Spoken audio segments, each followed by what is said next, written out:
To see you as it would be. My name is Jordan James, and I am your course instructor for Oils 583 Section 1. Today is the first lecture of our 8 weeks together, and so let's go ahead and get started. So I hope you found the right video and you found the right class. So welcome to Oils 581, which is college teaching. We'll be going through quite a bit of stuff here for the semester, but also making sure that the work that we're doing is productive and, of course, going to be helping us out for the teaching that we're trying to accomplish. So the roadmap for today is we'll be doing a little introductions. I'll be reviewing the syllabus. We'll also be going over the Learn site together just to give you an overview of what the course is going to be laid out as. And then I have a very short conversational lecture that we'll be diving into for a little while. So just to introduce myself, hello, or as my people would say, bonjour. My name is Jordan James. I am a PhD ABD from the OILS program, which is the Organizational Information and Learning Sciences program. I finished all my coursework about more or less about 6 months ago, and I am currently in the process of just finalizing my dissertation. I was just on the job market this last year, applying for a handful of assistant professorships across the country. I had made the shortlist for 2 of those positions, but unfortunately, due to the current pandemic, both of those positions were canceled. So I am still here at UNM, and I was able to pick up this class, and I'm very happy to be teaching it because the teaching and learning of college is actually something my research has been focused on for the last few years. So it's an honor to be here, and I hope we have a great semester together. I also teach over at the School of Architecture and Planning. That is actually the main assistant professorship that I was applying for across the country. And I still do teach over at the UNM's School of Architecture and Planning. I actually am teaching another class this summer, CRP 1, this fall, CRP 165, which is Social Issues in Urban and Regional Development. And so you may see me around campus because that course is still face-to-face, so we'll see how that one goes. Another way I also wanted to introduce myself is just bonjour, Bejan de Quad. My name in my people's language means stripe cloud, and I'm basically amongst my people I'm known as a dreamer. This means that in my dreams I foresee things that are going to happen in the future, not necessarily like visions like they're going to come true. It's more like little snippets of things here and there, and I'm very conscious of when I'm awake when those dreams come back and I realize what they were. So amongst my people, I'm known as a dreamer. I am an enrolled member of the Grand Portage Band of the Minnesota Chippewa tribe. And typically when you hear Native Americans introduce ourselves, we usually go on this very long explanation of our clan system. Well, I don't really have that. And so one of the ways that I like to introduce myself is the idea of let there be no lies between us. Just like how I shared my assistant professorship story, that's one example of let there be no lies between us. But another one that I like to tell is that when I finished my master's degree in urban planning, I actually went to work for the New Mexico Department of Health as an emergency management preparedness planner. And one of the things that I did in that role is that I would help create plans and test the plans that the New Mexico Department of Health had put together for things like influenza outbreaks, anthrax attacks, things of this nature. And so one of the interesting things about being in these current pandemic times is I was actually one of the folks that helped contribute to the influenza plan that the state of New Mexico is currently using right now to respond to the COVID pandemic. So it's kind of interesting how the world becomes circular and things come back around. But the main reason that I left that position and came back to UNM to work on my PhD is because I was interested in giving back to the community as a whole. And so that's why I wanted to pursue a PhD in the learning sciences to learn how to better teach people.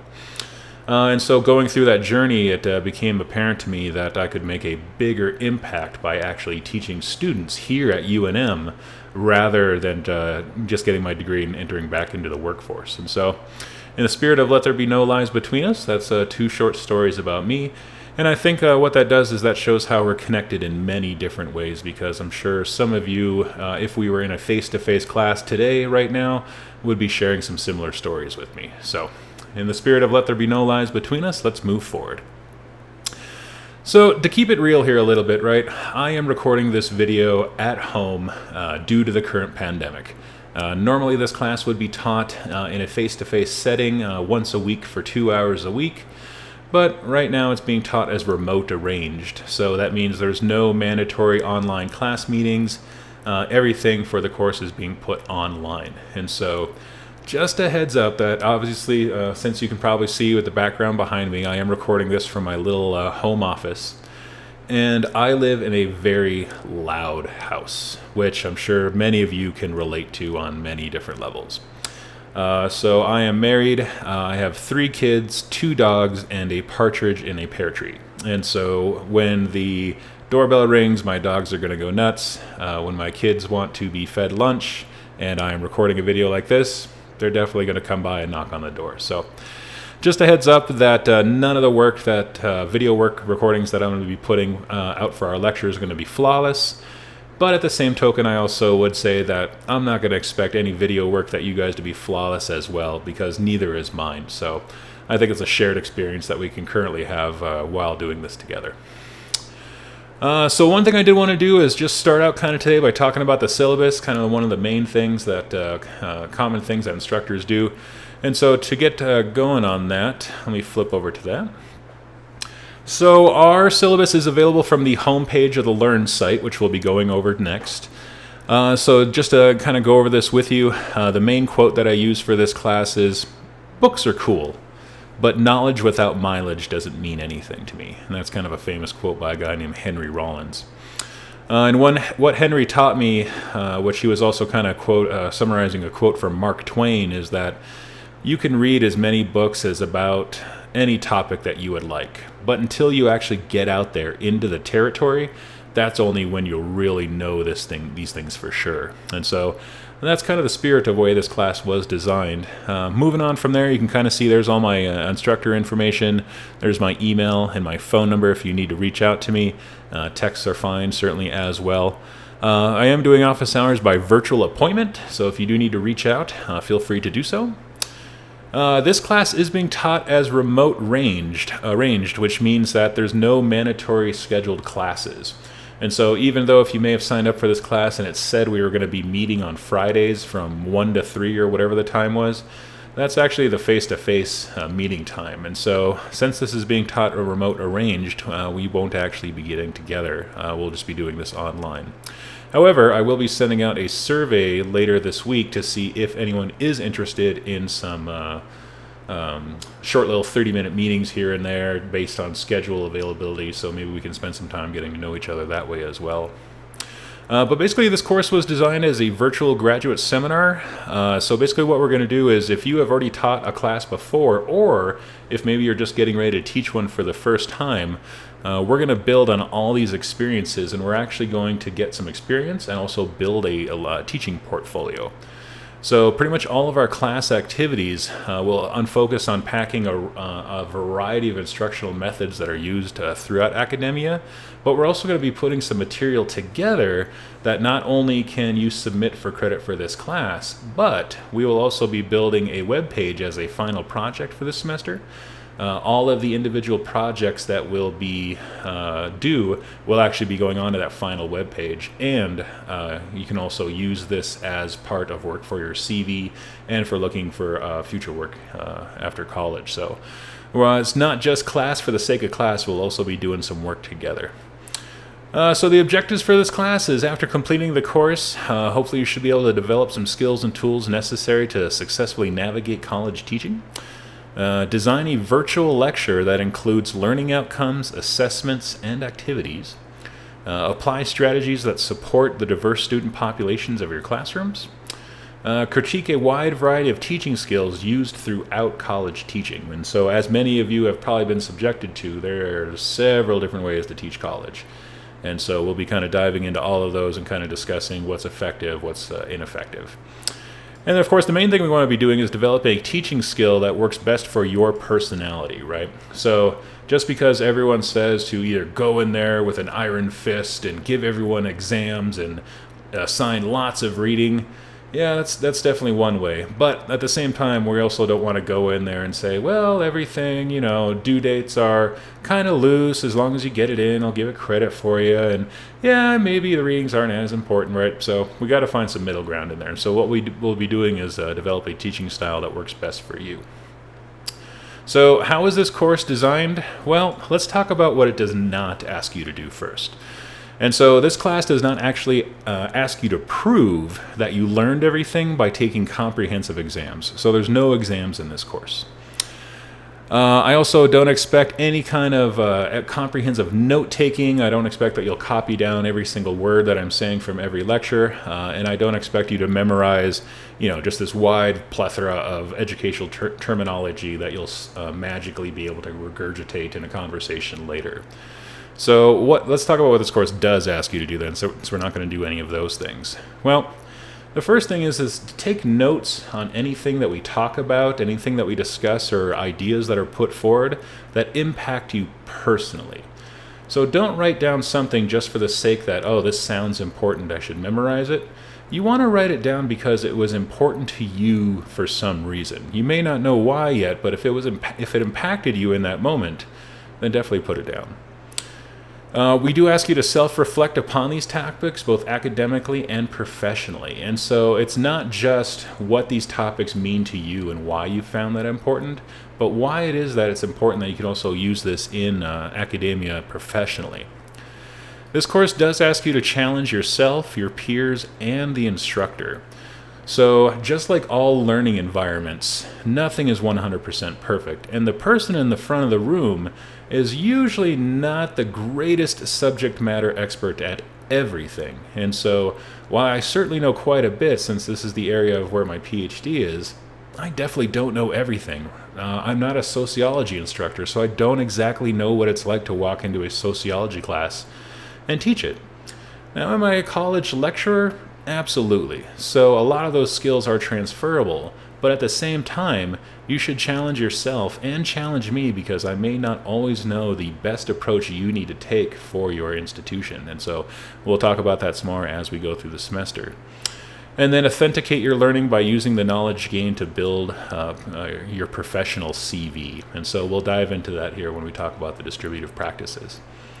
The course materials is going to be this book here. It's kind of rather large and rather thick, but the type is actually pretty big. Normally we get this book for free, but since we are doing this online, we are still actually trying to figure out how this is going to work. If there's a digital link that I can provide that actually gives a digital copy of the book for free. If you're going to be allowed to swing by campus and pick one up, we don't really know yet, so we're going to be working on that. So more information to come on that. But anything else additional for this class does get put on Learn, so no worries there. All right, so let's talk about what we'll be doing this semester through distributive practices. So the first thing that we'll be doing is called an idea journal. And these are 200-word plus or minus 10 words, right? So you want to stay within a solid 200 words or 190 to 210, but that's pretty much the limit. But what the purpose of these is these are where you take the notes, the thoughts, the ideas that have impacted you, not just in this class, but you actually want to compare it and contrast it with your other educational experiences that you've either had in the past or that you're having this semester. And so these journal entries are private between us. There are no other requirements for the assignment other than just the word count, and that they be written in first-person pronouns. So I, me, mine, myself. So that's how you write those two, and some more information will be available on that. The next thing that we'll be doing is this semester we'll be creating a 60-second video introduction. And so kind of as the old saying goes, you never get a second chance to make a first impression. And so since we'll be doing a lot of online learning and possible education, what we want to do is we want to kind of build that skill about being able to introduce ourselves quickly, because usually how it works is that people don't have a lot of time to sit and listen to a very long explanation about yourself. And generally, people are only going to memorize about 3 things about any particular topic. And so But to help us out with that, what we want to do is create a 60-second video, and there's a lot more information on our Learn site about how to build one of those. The next thing we'll be doing is we'll be doing a 300-word bio statement. And so this is one of the most important things that you'll have available to you and you want to have in your back pocket as you move through your academic career. Because whether or not you're submitting a publication, about to give a guest lecture, or attending a conference, most everybody wants a bio. And they do limit those to a hard 300 words pretty universally. So the only requirement for that is the solid 300 words and that it's written in third person. He, him, she, himself, etc. And I will actually put a copy of my personal 300-word bio up there as a tool for you guys to use, and we will also take a look at some other ones as well. Normally in the face-to-face version of this course, you would actually be doing a teaching demonstration in front of the class where you would teach just a topic about whatever academic domain that you're from. But of course, since we're doing this online, we kind of need to change that up a little bit. And so essentially what you'll be doing is you'll be recording a 15 to 30 minute guest lecture about a topic from your academic domain. And so if you are from chemical engineering, then you will create a short 15 to 30 minute lecture about a topic that interests you from chemical engineering. But the thing here with this is that we have to make it relatable to the students that we're teaching. So you can't just necessarily roll in with the biggest and grandest ideas of your domain. You kind of got to build students up. And so to take on that task, what we'll be doing is these videos will actually be used in the upcoming spring semester in a class called CRP 275, which is Community Change in the Global Era.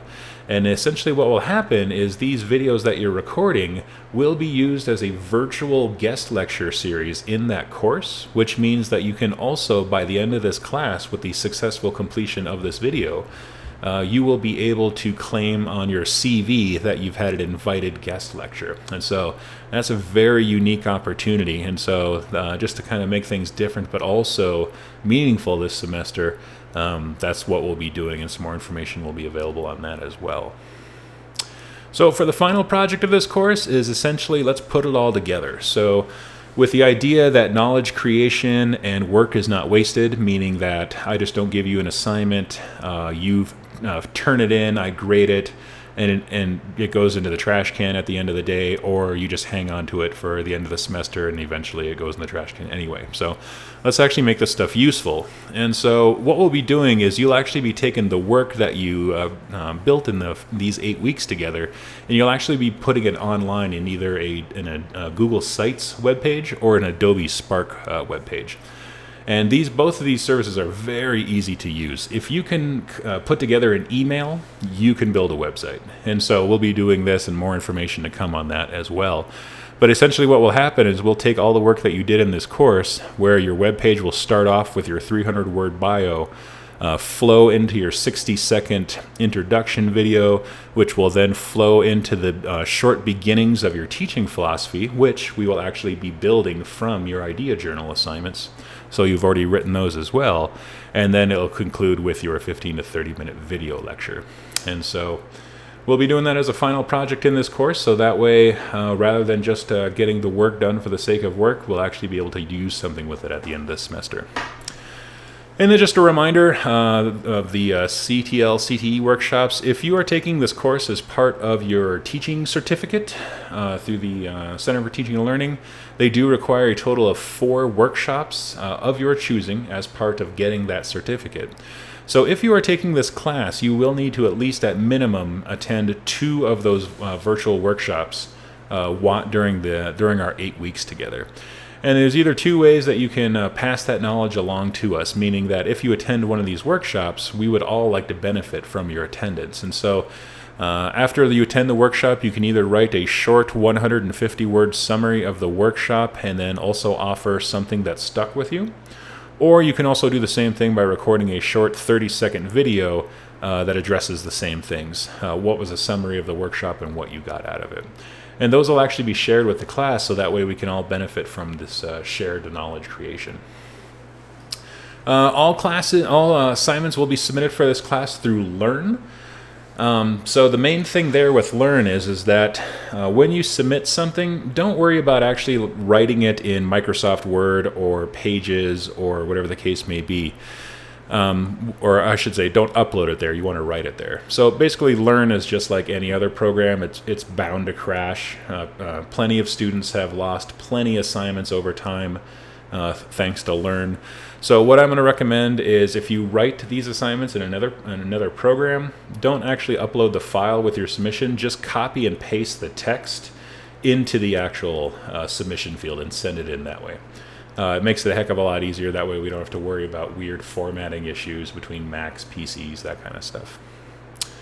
Let's see here. So, grading. So, it's pretty much performance-based grading in this class, which is the way it's always been. And so to get an A in the class, you just simply have to complete the projects being asked of you. So 6 to 7 idea journals, your self-introduction video, your bio statement, your video lecture, and then of course put together the final web page. And if you are working on your teaching certificate, attend 2 of those CTE workshops. To get a B in this class, at minimum you gotta at least attend or submit 5 idea journals, do your video introduction, 60-second video introduction, do the video lecture project and put it together on a final web page. And then, of course, since we are graduate students, we don't get credit for classes of C and below. So if something comes up this semester where you're not able to perform at that level, to at least be able to pass the class as a credit, no credit option, 4 idea journals or more, video lecture project, and at least the final web page project. However, I will say that I do not look at learning as a contract between what I am asking you to do and what you are being told to put together. So I actually see this relationship much more that we are partners in learning. And so if something comes up, life happens all the time, get in touch with me. I will make every effort to make sure you pass this class. And that is something I do for all of my students, no matter what level we're teaching at, because just because the unexpectancies of life do appear from time to time doesn't mean that you necessarily have to suffer eternally. But we just got to get a plan together so at least we can get through it together. So next, let's take a look at the course schedule. So the first week of class here, we got a reading assignment from the book. You're watching this course lecture right now. And then there's some extra video resources which are showing you how to do the 60-second video introduction. And then over here you'll see what's due at the end of week 1. So due Sunday, August 23rd. You'll see you got your first idea journal, your 60-second video introduction, and attend a workshop if applicable. Jumping down to week 2, you'll see how it pretty much just goes week 2, week 3, week 4. There's a section of what to read and what to watch, and then what is due by the end of that week. And so you'll just kind of see that goes through the 8 weeks. Standard kind of academic statements that everyone says, academic professionalism. There's no exams in this class, right? So the way that you actually prove that you learned and your key to success is simply by completing the assignments, interacting with the assignments. So attendance takes on lots of different kinds of forms for academic professionalism. And so in the age of COVID, what that means is that the key to the semester is keeping up with the class on your own and reaching out to me as necessary. And so to make sure we get through that, let's make sure that we at least can self-reflect on these things for academic professionalism, since we are taking a look at our own lives in relation to teaching and learning. So that way we can have a little bit more of a personal connection, even though we're doing this online. Kind of a diversity statement that I use is my people kind of look at the creation of knowledge as almost like a taboo, right? So for us, we claim that, make the claim that, since the Great Spirit put everything into play, that for us to say we discovered something new is a little arrogant in our culture. And so what we say is that once we have figured out something that has already been put into place, it is our responsibility to pass it forward so that others may benefit from that knowledge. And so in this class, since we will be looking at our own lives and figuring out how it relates to the topics that we'll be looking at, that's kind of the diversity statement in saying that all of our lives are diverse and we have lots of different shared experiences, and so we can actually create knowledge through those experiences. Accommodation statement: if you need any kind of accommodant, please contact the Accessibility Resource Center. They will get back to me and let me know what we need to do for that relationship. Title IX statement: if you need to come talk to me about anything, please absolutely do. You can take a look at some more information about the actual syllabus on that one. Academic integrity. So one of the things is since that there are no exams in this class, right, and that we are basing everything off of your life, it's kind of hard to cheat at your own life. So you can't make up other people's lived experience and use it as your own, the same way that you're simply not memorizing or taking in the information and proving it on an exam. And so academic dishonesty can include a lot of things, but I really don't worry about that in this class since we're building from your own life experience in teaching and learning. And then, of course, the standard kind of syllabus is subject to change. So if you have any questions about the syllabus, please reach out to me. I am available for virtual office hours by appointment anytime. And I'm pretty easy to reach these days. I mean, there's a lot of class preparation stuff going on for our online learning classes, but that doesn't mean there's plenty of time that we can get together, so no worries there. All right, so picking back up on our syllabus review here, let's next take a look at our Learn site. So once you head over to UNM Learn, you will see the OILS option pop up for you on the home page, and when you click on it, this is what it's going to look like. So I try to keep this as clean, as simple, to easy as to follow as possible. And so when you're looking at the home page here, you'll see that there's a link to me and my email. The link goes to my bio page over at the School of Architecture and Planning if you want to get some more information about me. Again, phone number, virtual office hours by appointment. And the quick links is where you'll actually find the course syllabus that we just went over. You'll also find some links to the Graduate Teaching Certificate Program if you have any other questions. And then all the workshops that you can attend towards your 4 workshops, and the 2 that you need to attend in this class can also be found here. And so pretty much it's pretty simple beyond that. So the weekly breakdown is where you will see weeks 1 through 8 appear as we go through the semester, and they will also appear over here on the left as well, where you can get access to your grades as well. And so when you click on the weekly breakdown here, the first thing you'll see is week 1, this week at a glance. You'll see the topic we're talking about, the dates of the topic, any reading that you'll need to do, what you need to watch, and then what's due at the end of the week. And so it pretty much just follows this page, just follows this format. So if you go down, you'll see under Watch, there is course lecture number 1, which I'm recording right now. So that'll be, by the time you guys look at this, that's the link that you have clicked on to watch this video. And then below that, you'll see any resource videos that have been assigned. So for example, the first resource video for this week is the instructions on how to give a 60-second self-introduction.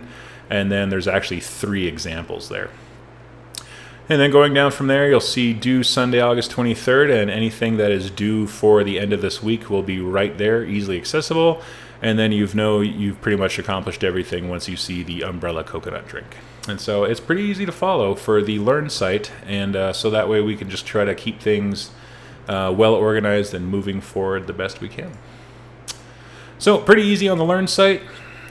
And so let's kind of get into a little bit of a conversational lecture here and kind of talk about the first week's topics as well. So my opening circle question for you guys is, I am about to ask you the world's most important question. And the way that you will answer this question could possibly dictate how you will learn for the rest of your lives and guide the type of learner that you are.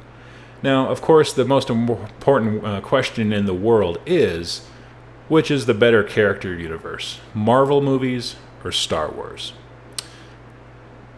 So let's dive into that one, shall we? So, interestingly enough, while this may seem like a very fun question to ask students, such as yourselves, when you're opening up your class, everything has academic merit to it. And so, for example, when I ask this type of question in my other courses, students have the opportunity to kind of get almost an icebreaker kind of feel, where even though they aren't being asked to do something, you're taking something from popular culture where both options of the question will give you kind of a fun opinion. And so people will talk about Marvel, Star Wars, Marvel movies, and who's their favorite characters. And of course, since the last Rise of Skywalker came out, which was not a great movie in my opinion, and that is hard to say as a diehard Star Wars fan. But so you can have some fun conversations there, right? But the interesting thing about this is this question came about, as well as many of the style of questions that I asked, because of academic research. And so there was actually a study that came out a few years ago, and one of the things they found completely by accident is they had done an online survey because the researchers were trying to get a better understanding of how students learned. And then at the end, they just kind of threw in this goofy question about, oh, well, what's your favorite movie? But it actually turns out that there was some very interesting statistical correlation. It actually turns out that the students who answered Marvel as their favorite series were the exact same students that also crammed for exams, did not spend a lot of time studying, kind of wanted instant gratification, wanted to just know the answers to the questions that they were being asked. Whereas while the Star Wars people, they were more the type of students who were willing to put in the time to research a topic. They were very thorough in it. And it actually turns out that the reason for this is because the students who liked the Marvel movies said that they liked the Marvel movies because you didn't need to follow the entire Marvel universe just to sit down and enjoy a single Marvel movie. You could just dive right into it. You got familiar with the characters pretty quick. And you were able to enjoy yourself, even if you have never watched any of the previous ones. Whereas the Star Wars folks said that the reason they liked those movies was because that it took a lot of time to get to know the intricacies of the story. They were emotionally invested in the characters because the Star Wars movies have been around for so long now. There was generations of parents and their children alike who were into the movies, whereas Marvel was just kind of a recently new thing. And so something we do as teachers and educators while we're teaching college is that we can do things like this to engage our students that are totally based in academic engagement, but to the students seem like a very fun way to position new information. And so this is just an example of something that we can do.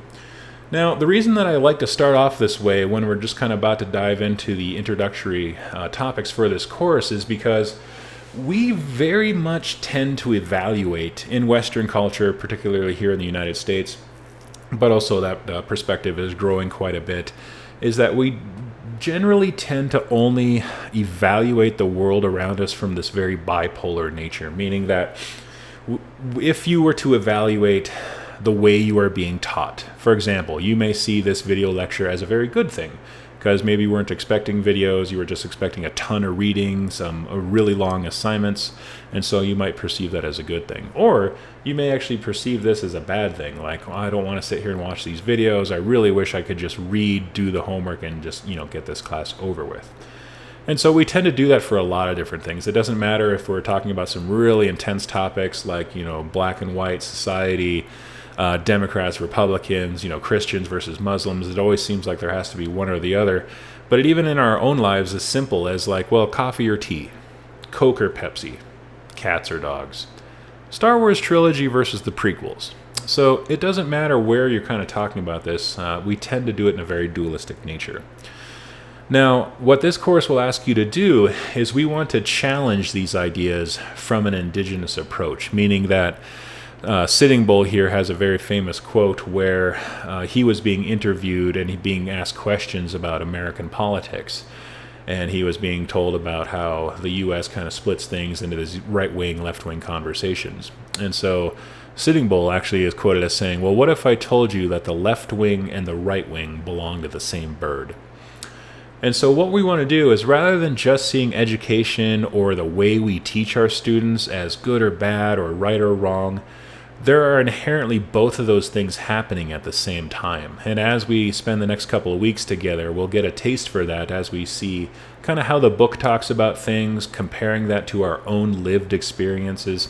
And so we can kind of get an understanding of the world is really not as black and white, particularly in the world of college teaching, as we may feel that there's a lot of areas in between. And so for this introductory kind of lecture this week, we want to talk about this idea of creating a classroom, right? So the way I just created our own start to the classroom for week 1 here is a common approach that I take, right? But the thing is that it really boils down to the kind of person you are and how you want to set up your own classroom, right?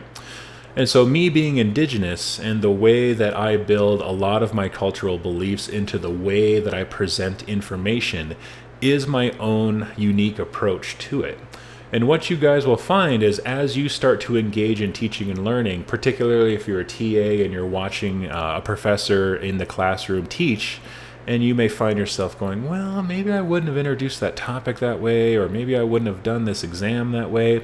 You can already tell that you're starting to apply the type of college teacher you are, right? So appearing to be well prepared also lends quite a bit of confidence, right? So leading up to this course, as you can see, the syllabus is really kind of nailed down. There's a clear expectation of what we'll be doing this semester. But there's a lot of leeway in there, right? So I just said create a lecture that accomplishes these kind of points, but it's really up to you as to the topics that you want to talk about. Also, in your bio statement, for example, you just need to create one. But what kind of life have you lived, and how do you want to bring those experiences into your academic introduction, right? And so while there is a lot of confidence in the way our class has been laid out, there's also a lot of ways to engage each other in there as well. And so in this course in particular, as you can see, I kind of jumped down to the 5th point already, but the 3rd bullet point that I want to talk about here is plan a way to get to know your students. And so in this course, as an example, right, as I mentioned earlier, that I want to send out a short survey so we can maybe try to find some time to get to know each other in an actual face-to-face Zoom meeting type thing. This course also has the 60-second personal introduction as well, so that way you can get to know your fellow students even though we're basically joining each other through a computer screen. And so there are some active plans that even though we can't be face-to-face, that there is a plan to get to know the students in this class. But it's a two-way street, right? So me bringing back that Sitting Bull quote, it's not just that your students introduce themselves to you and you share nothing back about them. And so anytime you're going to ask your students to do something, also be prepared to share that same kind of connection back with them. And so if you're going to, say, do a survey at the beginning of every class because you want to know, do your students come from a predominant background? What cities did they grow up in? How many hours are they working per week? So that way maybe you can gauge assignments and make more realistic due dates. And so if you're going to ask that of your students, be prepared to share that information about yourself as well. And then also there's this idea of end the first day by building a sense of community, but not only ending the first day, because you want to build that sense of community with your students all the time, because we are highly social creatures. And even though college is kind of its own experience, research has shown time and time again that if you want your students to learn as much as possible, the best way to do so is to socially engage them in a way where they feel like coming to class actually not only challenges them, but asks them to play a role as well. And so that kind of leads to this idea of icebreakers, right? And basically the kind of theory behind icebreakers is that students usually really like them, but they don't want to be put on the spot in a way where they have to divulge something about themselves so openly and so publicly in front of people they have not yet had a chance to get to know.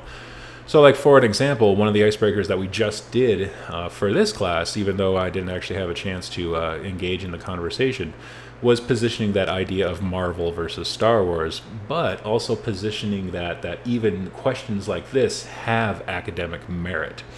And so what that does is that gives the students in an icebreaker kind of way their chance to give an opinion, but also not really divulge too much about themselves. And so since we are highly sociable creatures, building experiences like this into every single class do become important, because since we are very social and we do want to get to know each other, we need a little time to warm up there.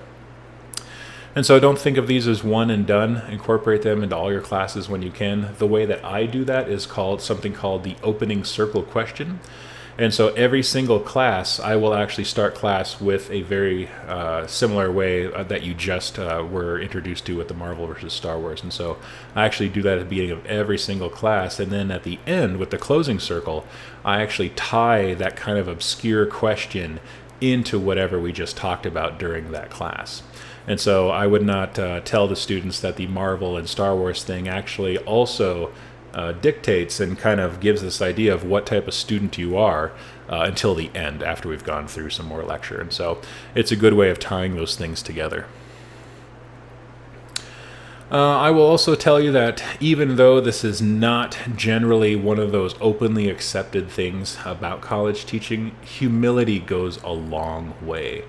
And so if you falter in front of your students, if you forget a date, if you're giving a history lecture, whatever the case may be, don't see it as you're lacking credibility or lacking the knowledge in this. And so research has shown time and time again that if you are more relatable rather than authoritarian to your students, they actually build a much stronger relationship with you. And when you do falter up there and you have the ability to share in that little bit of a humiliating experience, but you can share it in a way that is not detrimental, that it's one of the most important and powerful skills that you can possess for college teaching. So, for example, I am this close to finishing a PhD. I probably have a 7th grade spelling level. Well, according to my SATs, I had a 7th grade spelling level when I took them in high school, at my senior year of high school. And so that becomes a point that I joke about all the time. And so when I'm writing on the board, when I'm copying things down horribly in front of the students, rather than not bringing that to their attention, so they're constantly for the entire semester being like, man, this guy cannot spell, right? Right from the get-go, I explain and I make a joke about myself and my spelling ability and my horrible SAT scores, because most of your students also probably had horrible SAT scores, and that becomes a moment of humility where you can both connect on these ideas. And then another way I do that as well is, I'm not from New Mexico. was born and raised in the backwoods of Minnesota on a tiny little Indian reservation. And so even though I've been living here in New Mexico for the last 20 years, I can't pronounce anything in Spanish. And so I will draw attention to that and make fun of that myself as well. When I'm getting to know my students' names, for example, I will make a joke that, if your name isn't like Bobby or Joe or Sue Ann or something very Midwestern, my brain just does not want to latch onto it and memorize it very well. So if I do not remember your name by the end of the semester, please don't take it personally, right? And so that's kind of another stance of humility that also goes a very long way, because then people can kind of engage in the back and forth as well. And so basically what I'm saying is don't perceive your weaknesses as points of contention in the classroom. They're actually acts of humility, and you can actually make your college teaching stronger because of that. A couple other things to talk about here, just from the book, from the reading that you'll be doing, is this idea of creating a inclusive classroom. Now, here at the University of New Mexico, one thing that makes us really unique that you can touch upon, that it makes you able to connect with your students in a diverse way, is that most students don't know that there's all these different types of colleges and institutions, whether it's a level 1 research university or a liberal arts college, and what the differences might be. And so one way to start building an inclusive classroom is understand the room in which you're teaching, right? And even share that with your students as well. So if you're teaching, let's just say at the University of Kansas, and there's not a lot of diversity at the University of Kansas, bring that to the attention in the classroom during your opening day and say that we are going to be exploring some other thoughts and some other ideas that may be hard to identify with because we lack a lot of diversity here. So that might be one approach, right? So here at the University of New Mexico, for example, many students don't know that we're the only level 1 research university here in the Southwest where we are a majority minority institution, meaning that there are more people of color at the University of New Mexico than Anglos. And so most students don't know that. And so when you bring that to their attention, that is one way of building an inclusive classroom, because that is common ground you can now all build from. So the other thing is that to your students, meaning the perception that your students have, you are UNM. So many students, particularly as undergraduates, do not understand the nuances of lecturer, associate professor, or just a TA. If you are the person in front of the room, you are UNM. You are the University of Florida, right? You are whatever it is that you're lecturing at. And so one important thing there is that when you are building an inclusive classroom is to be sure that even though you know you may only be a teaching assistant, but you're the one up in front of the class and they keep calling you professor over and over, that's because you are the university. And so to build an inclusive classroom is to also bring in that perspective of your role in the university as well, right? So being all inclusive, but at the end of the day, going back to being me. And this is the way that I explain this to my students, is that I was born and raised by a single mom. My mother was born and raised by a single mom. I am currently married to a really powerful Hispanic woman who takes no BS from everybody. I have 3 daughters. I also have 2 dogs who are both female. So simply by virtue of my life, I have really been into women's rights, women in the workplace, and a lot of different things revolving around those topics.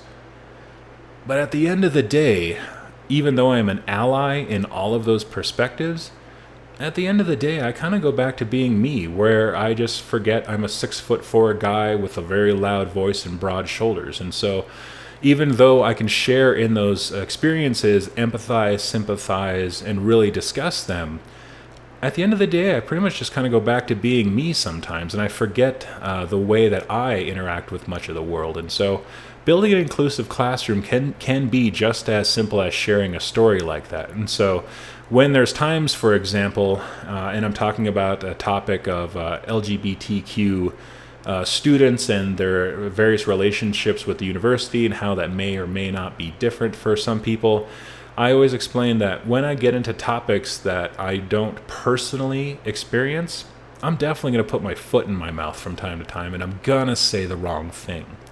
But if you put that forth at the beginning, and when that instance does come up, it's again kind of making that, using that humility in your favor, rather than losing track of the class because you may say, well, I don't know, or well, that's not really my area, or, not having an answer.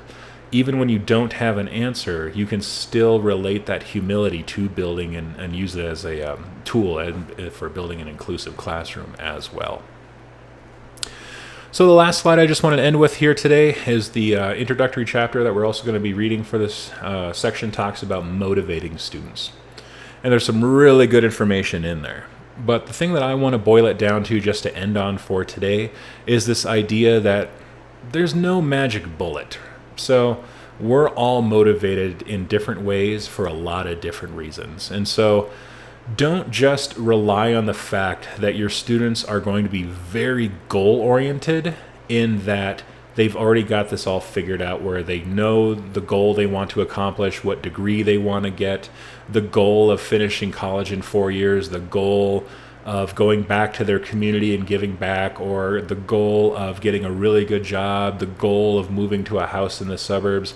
All right, don't have the expectation that all of your students are goal-oriented in that way, because when you have a very diverse classroom, there's going to be a lot of different motivations taking place for why students are in that class and want to graduate from college. And so when you're reading this chapter and it's talking about all the different things that you can do, really take a look and mix and match as many of those different ideas that are impacting you, and kind of see how you can interweave short-term, long-term goals all throughout the course, assignments that build on intrinsic and extrinsic motivations, right? So it's not just that you are the master of one, but the jack of all trades and master of many, right?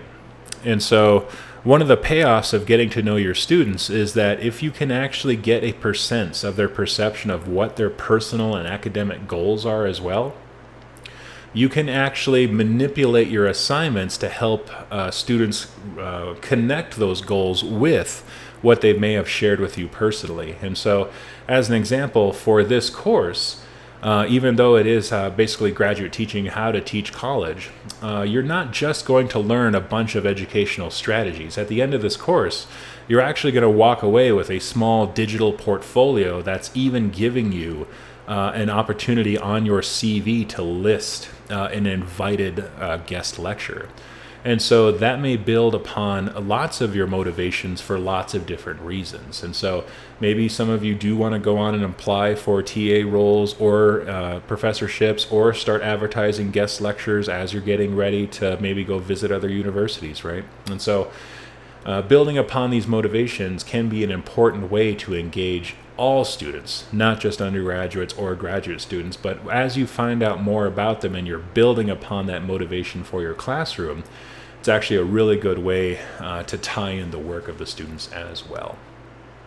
So that's all I have for today. I will be sending out that survey sometime this week so that way maybe we can find some time to get to meet over Zoom and actually get to know each other a little bit in a different way. And so for today, I will let you guys go for now. Thank you so much for your time. Take care, y'all.